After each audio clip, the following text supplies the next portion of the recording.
Hi, everybody. Thanks for stopping by.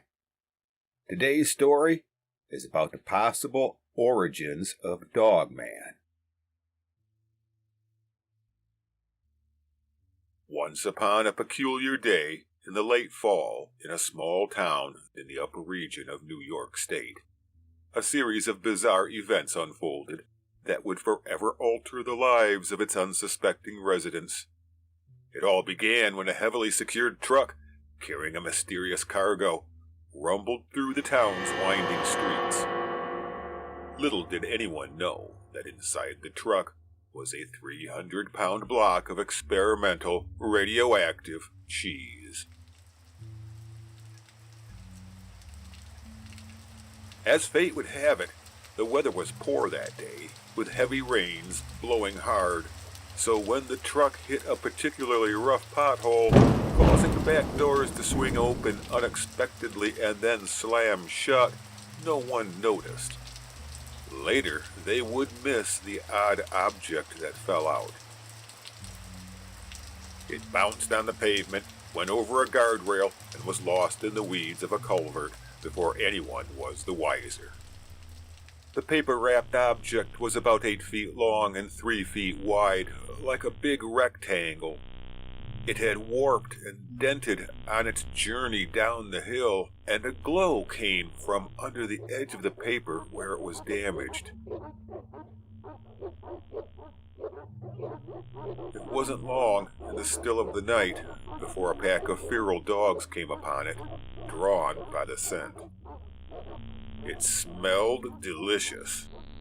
And it would, of course, being made of experimental radioactive cheese, the result of a scientific experiment gone awry, combining dairy products with elements best left untouched.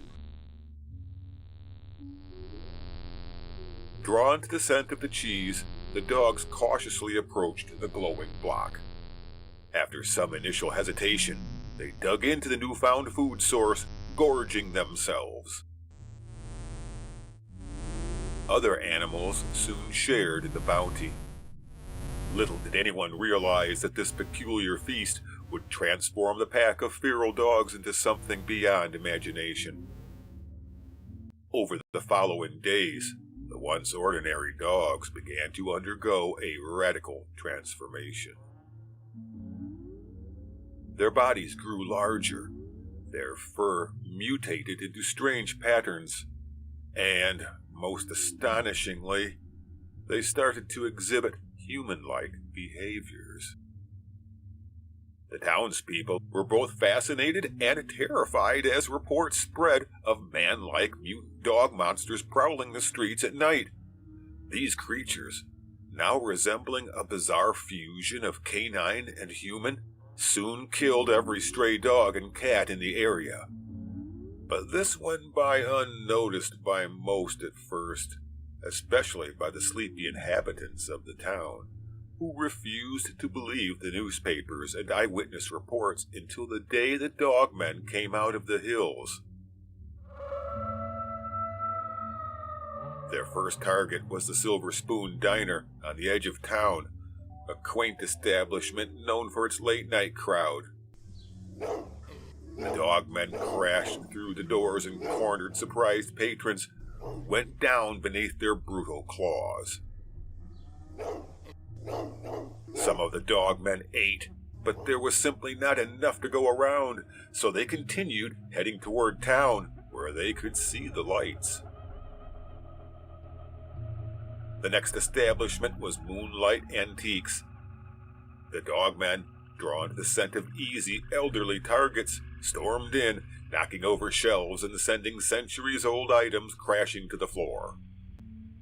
Oh my, you've eaten my face. They consumed the two proprietors, Madge and Janet Bentley, and kept looking for more. In the residential district, the sound of breaking wood and shattering glass echoed through the night as the creatures invaded living rooms and bedrooms. Families huddled together, barricading themselves in a desperate attempt to ward off the dogman assault. In one house, a resourceful mechanic named Joe had rigged an improvised flamethrower using a propane tank and a garden hose. As the Dogmen approached, Joe unleashed a burst of flames, forcing them back. The stench of burning hair was horrendous. A courageous nurse named Emily emerged from one house, armed with medical supplies and a determination to help her neighbors. She was immediately eaten by 3 Dogmen. The battle raged on, with the suburban street turning into a dynamic arena of survival. Some residents used their knowledge of the terrain to set traps, while others strategically positioned themselves to take on the Dogmen in hand-to-hand combat. The once quiet neighborhood had become a scene of resilience. The police department, after initial lethargy because they couldn't believe what was happening, mobilized quickly. Many of them died just as quickly, but they took out enough of the Dogmen to stem the slaughter, or so it seemed. At any rate, fewer Dogmen prowled the town at morning light, and those that did ran off to the hills to hide. The townspeople emerged slowly to pick up the pieces, just in time to see the army and forces from the Center for Disease Control arrive. That's where the story ends. What we know of it comes from survivors who got out or saw the arrival of the men in black and their accomplices from afar. Rumor has it that the living specimens of Dogman were captured and taken to the facility on Plum Island. But that's a different story.